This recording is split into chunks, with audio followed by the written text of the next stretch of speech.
We, the people of the United States, in order to form a more perfect union, establish justice, ensure domestic tranquility, provide for the common defense, promote the general welfare, and secure the blessings of liberty to ourselves and our posterity, do ordain and establish this Constitution for the United States of America. So began one of the most influential documents in the history of democracy on earth, the Constitution of the United States of America. Well, in 1776, the same year the United States declared its independence from England, one of the most influential books in the history of economics was published in Scotland. It was written by Adam Smith and called The Wealth of Nations. In this book, Smith laid down intellectual foundations for free market capitalism and for the explosive growth of wealth and population in the 19th and 20th century industrial revolution. Now, all three of these beginnings, the beginnings of the United States of America, the beginnings of free market capitalism, and the beginnings of the Industrial Revolution, are closely related. All three rose directly from the great changes in Western society called the Renaissance, the Reformation, and the Enlightenment. And all three have had profound effects on the world of the 21st century, a world that is becoming more industrial, more free market, and more democratic with each new generation. How did it all happen? Almost all of the early settlers in what was to become the United States of America came from Northern Europe. Most of them came from England, where the Enlightenment had taken firmest root. Many of these early settlers brought with them Enlightenment-founded cultural ideas that favored free inquiry, human rights, and a determined pursuit of happiness. Many of them also brought a work ethic fostered by the Protestant Reformation that linked commercial success with religious virtue. And the Enlightenment was powerful, but it did not wipe away all earlier stages of history. Religious wars, for instance, had plagued Europe and England for more than 100 years. Slavery was still common in the late 18th century, as it had been for many centuries before in almost all agriculturally based civilizations, East and West, North and South. Thus, besides Enlightenment-inspired ideas, some of the settlers in what was to become the United States also brought enduring ideas, habits of thought and action, that is, that had survived from earlier ages. Now, some of these ancient founded ideas said things like, wealth comes from land and gold. Slavery is necessary and just. Literacy is elitist and to be scorned. Masculine honor is important and to be defended. Witches are evil and need to be destroyed. Only one religion is the true religion. These first settlers found a new continent rich in land and natural resources, and they proceeded to use these resources with hard work and ever-improving technology and skill, creating new wealth for themselves and for the growing nation. They also found a continent already inhabited by tribes of human beings, living, for the most part, in a hunter-gathering lifestyle. Some of the settlers imported slaves from Africa to work their new plantations. Conflicts between the new settlers, their African-born slaves, and Native Americans were inevitable. Some of the legacies from these conflicts are still with us today.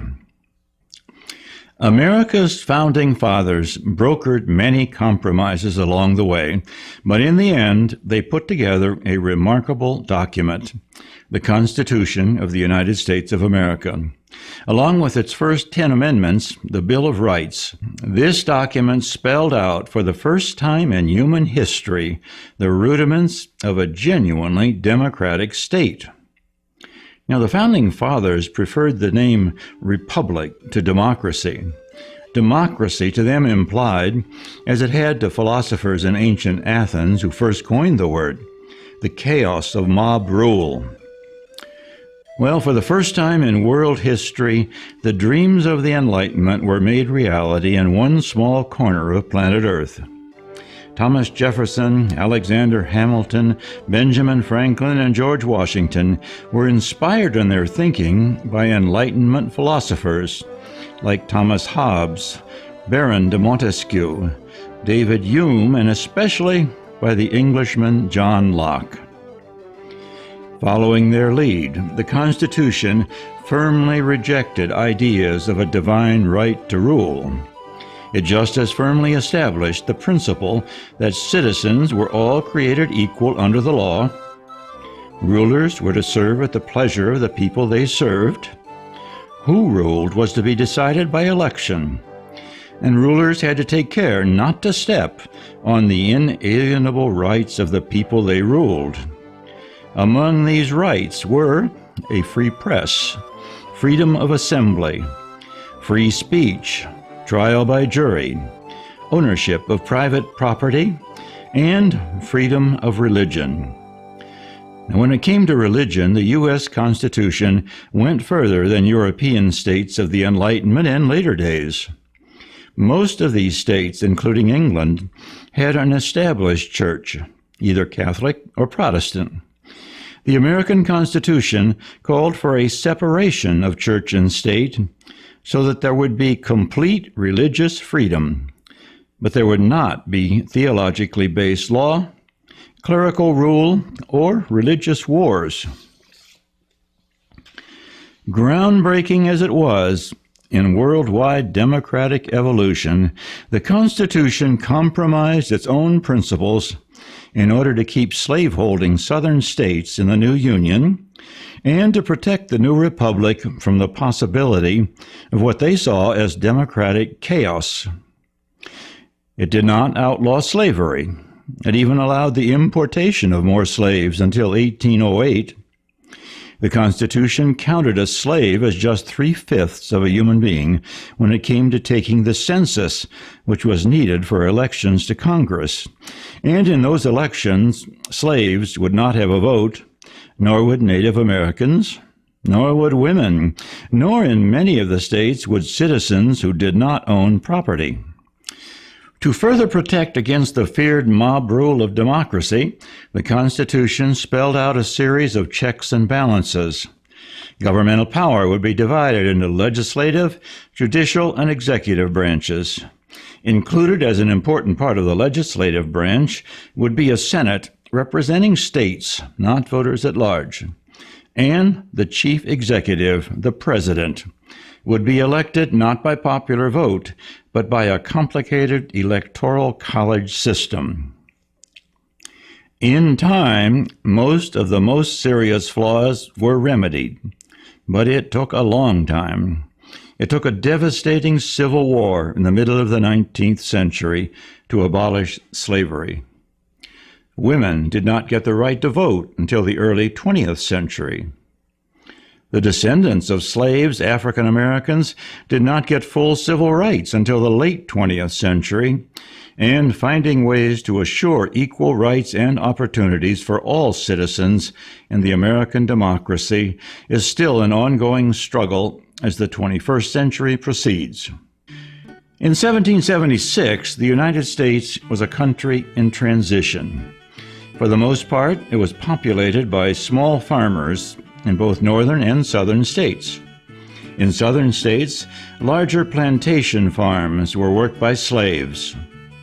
In new cities like Philadelphia, Boston, Charleston, and New York, however, there was also a small but growing commercial class of merchants and entrepreneurs like Benjamin Franklin.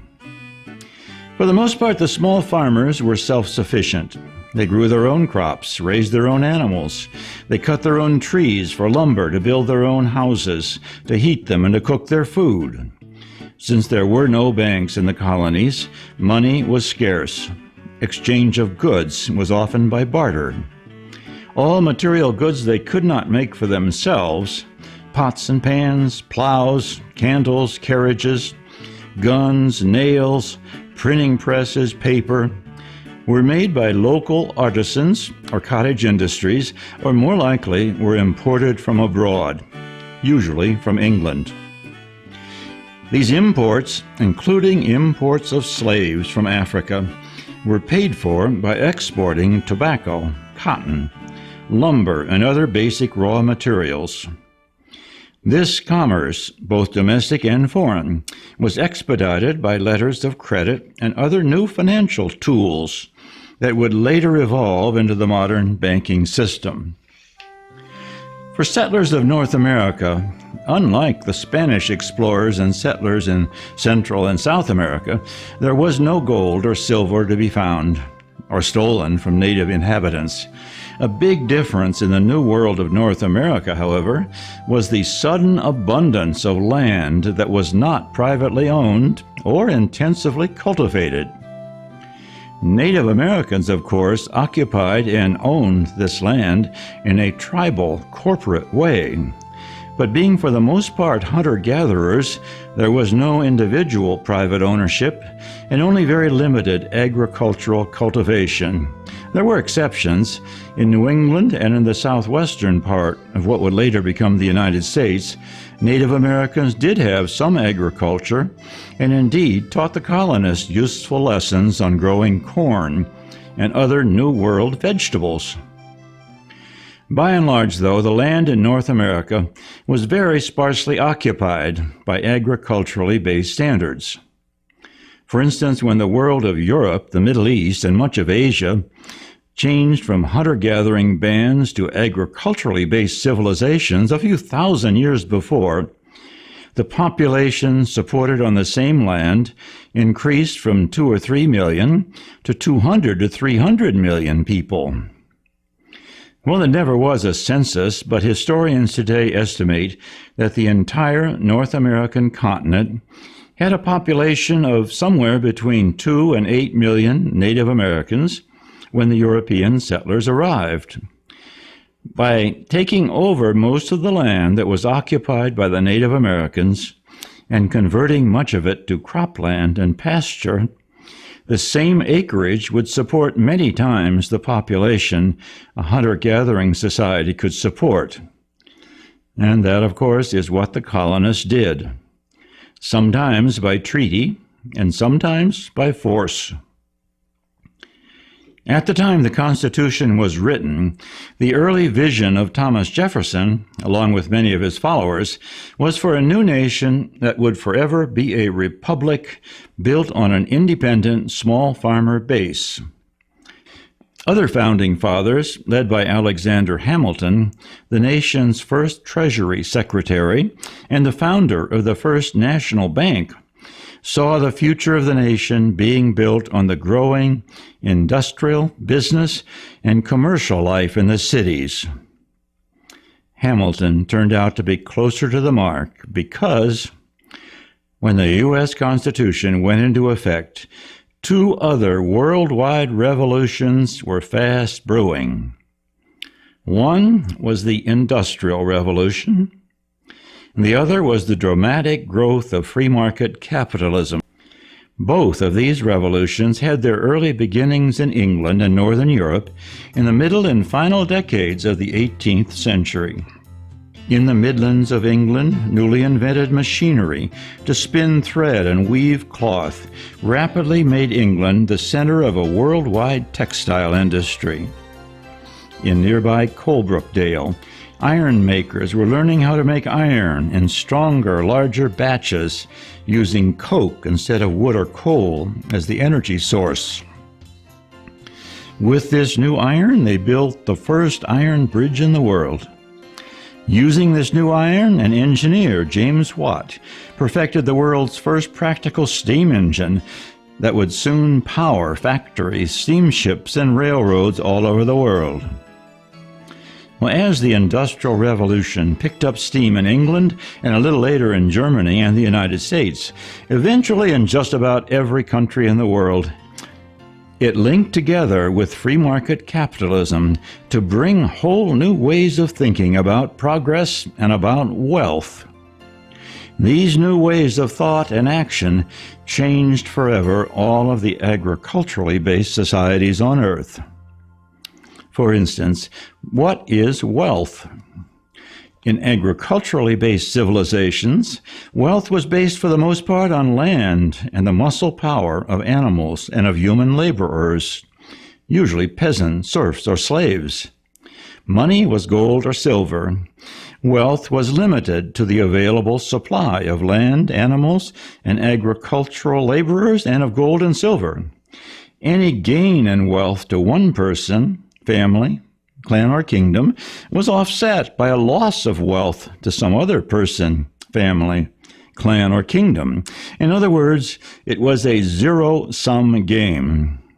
And the result, only too often, was conflict, violence, and wars of conquest. In the new world of capitalism and industry, wealth was no longer based solely on land, animals, labor, and gold. Instead, more and more, it was based on innovation, on doing more with less, on science and technology, and on free trade between innovators. Like other revolutionary changes, this new view did not spring out of nowhere. In classical times, in the late Middle Ages, and then especially in the Renaissance, there was a beginning of what came to be called capitalism. Some new wealth and capital was generated by sailing ships and by increasing trade, especially in luxury goods like jewelry, silk, ceramics, spices, and exotic foods.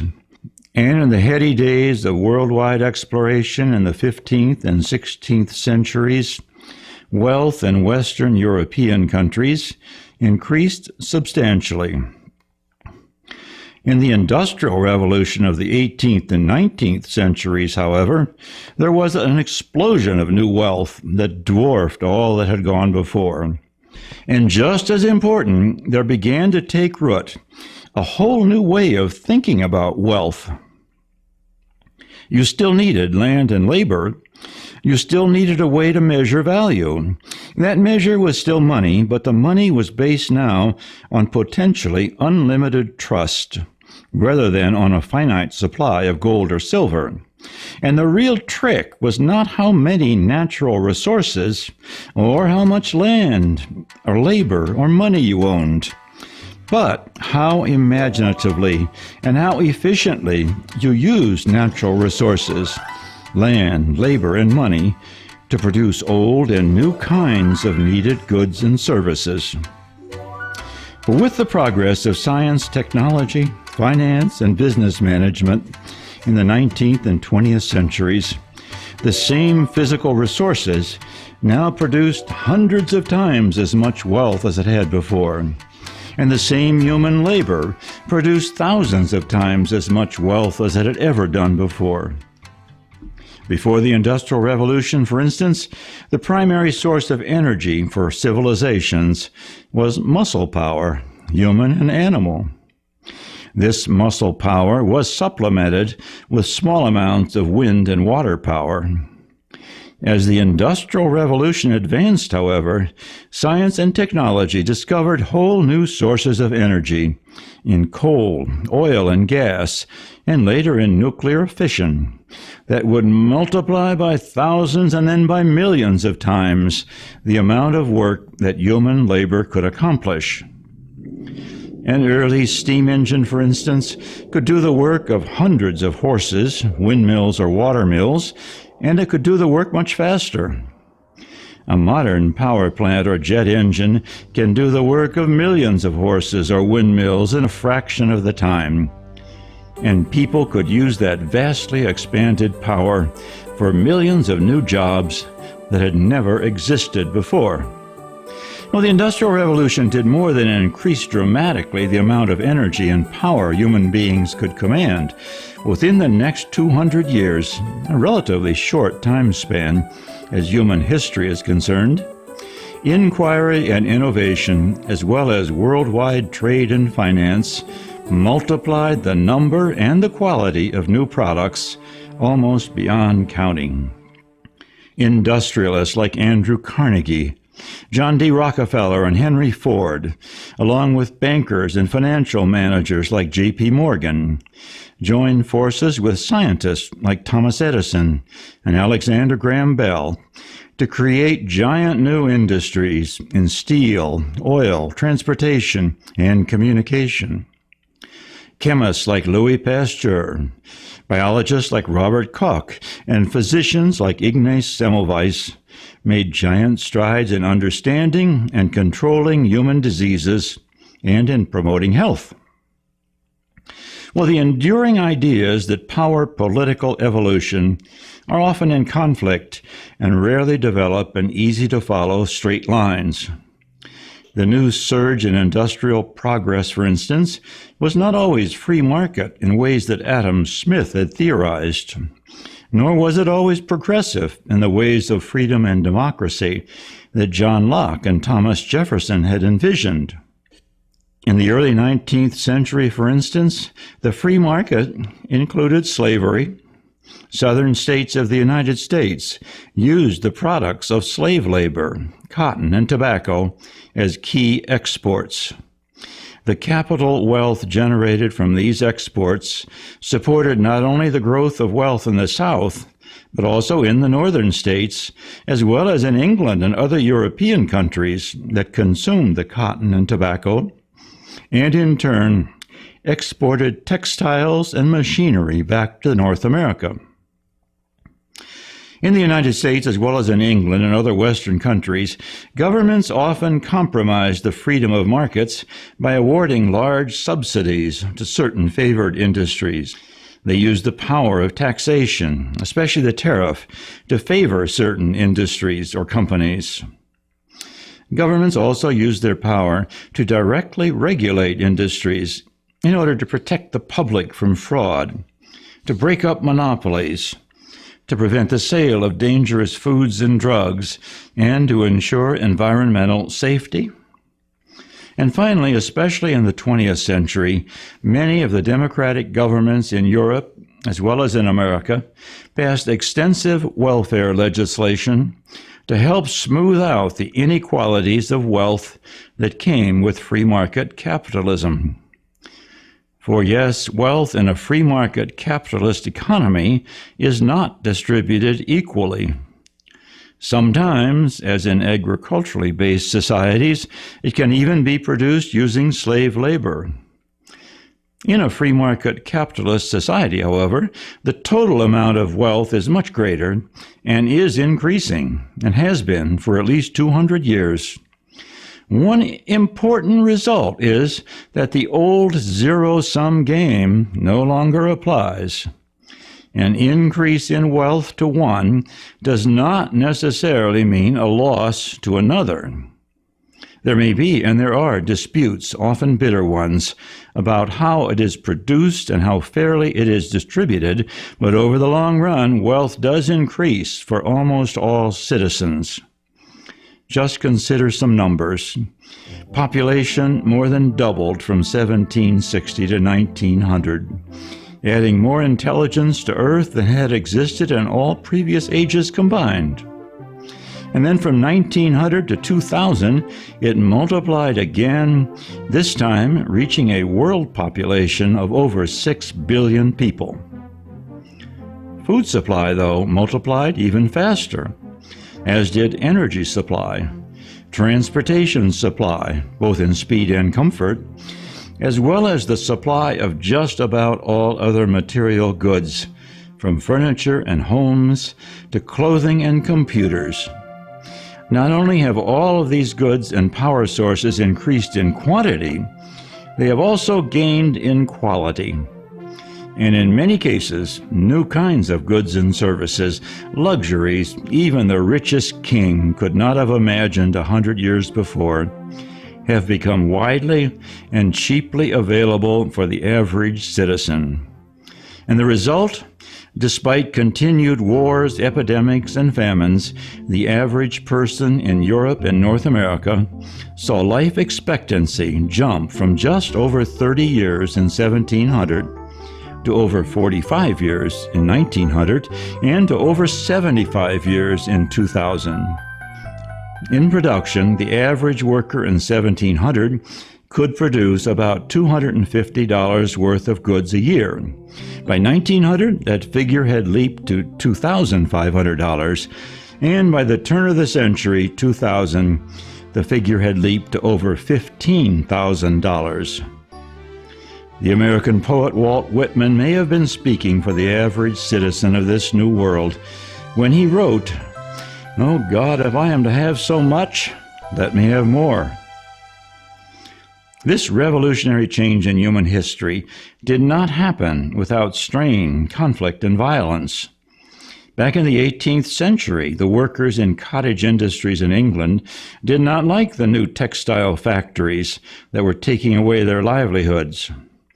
Some poets and artists were appalled by the black smoke in the city slums and the dark, satanic mills, as William Blake called the new factory towns of England.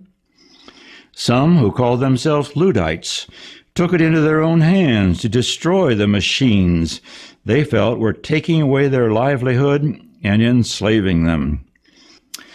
But by the middle of the 19th century, the Industrial Revolution had picked up steam in the United States, in England, in Germany, and to a lesser degree in other countries of Western Europe. Disputes about the conditions for the creation of this wealth and disputes about the distribution of the new wealth were growing louder and more bitter. Strikes of working men and women were called more and more often to protest inadequate wages, dangerous working conditions, and crushing long hours. Industrialists often called in police or private security forces to break up these strikes. Many of the new capitalist-driven countries, still influenced by outdated ideas of zero-sum agricultural age wealth, expanded into imperialistic ventures, colonizing large areas of Asia, Africa, and South America in attempts to find and exploit natural resources, to create new markets for their manufactures, and to enhance national prestige.